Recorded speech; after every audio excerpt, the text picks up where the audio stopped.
Fuck, this movie was boring.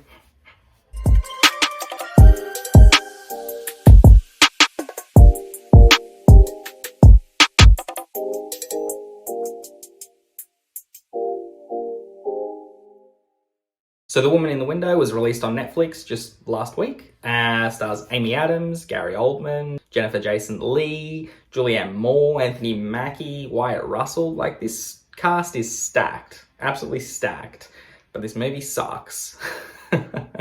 Amy Adams, who is playing a trauma survivor who is agoraphobic, living in her New York apartment, and she starts to sort of spy on her neighbors and sort of get involved with their lives a little bit more than she should. It's an alright setup. Like, really, you've got an agoraphobic person who cannot go outside, something bad is going to happen outside, and you know that she's going to need to go out there and sort of overcome her fear. That's a pretty basic premise, and it's pretty solid, like, if you follow through with it. But this movie doesn't follow through with that at all. It's this insanely ridiculous, stupid as fuck whodunit that has no links to who the eventual killer is at the end. Even if you were paying attention, like if you were paying complete attention to this film, there is no connection at all to the final killer. Like, yes, you see who the final killer is throughout the movie. Like, yes, you do see this person, but there is no hints at all that it's them. There are a lot of other people, a lot of red herrings in this movie, only to make the twist at the end seem kind of like, oh my god, that's crazy. How was it that person? It's fucking stupid. And it's one of these things that really pisses me off with movies like this, where it's like they go for this insane twist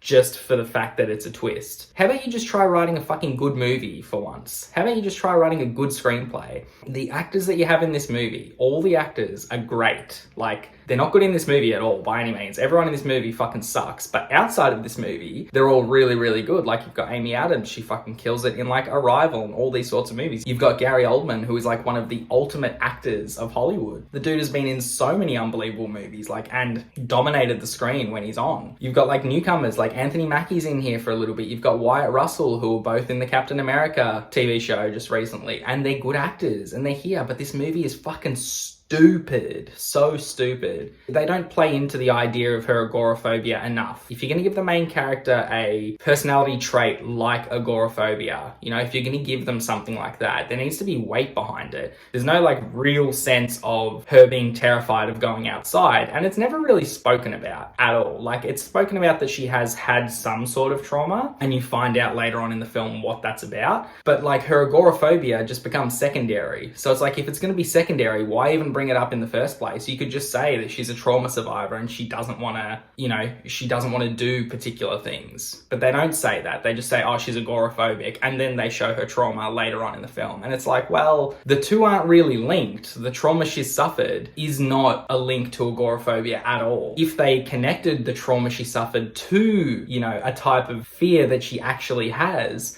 that would make fucking sense, but it doesn't make fucking sense in this movie. The best thing about this movie, and a lot of people are going to hate this, is probably the directing. All the reviews and stuff I've seen online when I've Googled it and watched YouTube videos and whatnot, a lot of people have said that they didn't like the way the film is sort of directed and edited together. I think that's probably the best thing about this movie.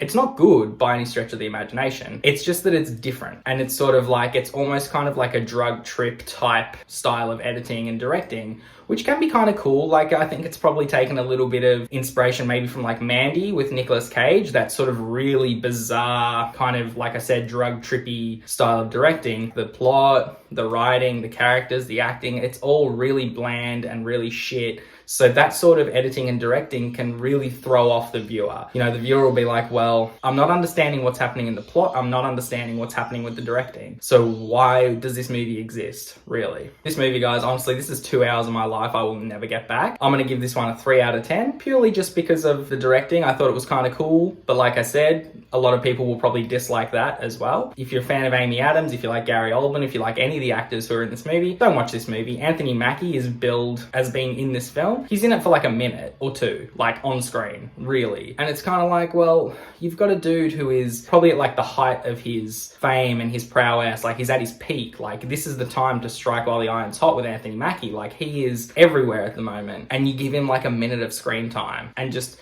relegate him to a minor character in this movie. And it's like, what the fuck was the point? Why would you get Anthony Mackie to be in this film? Same with Gary Oldman. He's in it for 2 or 3 scenes, and that's it. Julianne Moore is in it for 1 scene. It's like, you've got these unbelievable actors. Why would you get them for this movie? Make it an Amy Adams vehicle. Get some sort of like, you know, maybe B-list, maybe like up-and-comers. Get them into the movie and still have her be the leading lady. Because the other ones, they just take the focus away from her when they're on screen, but it's still poor. Like, it's like, what? Fuck this movie. Honestly, fuck this film. Don't watch this movie. If you're a fan of any of those people, still don't watch it. Don't watch this movie, guys. This is a waste of your time. It was a waste of my time. I wish I could get this 2 hours back. That's the review, guys. Hope you enjoyed it. Don't watch this movie. Final word. All right. I'll see you on the next one. Be good, people.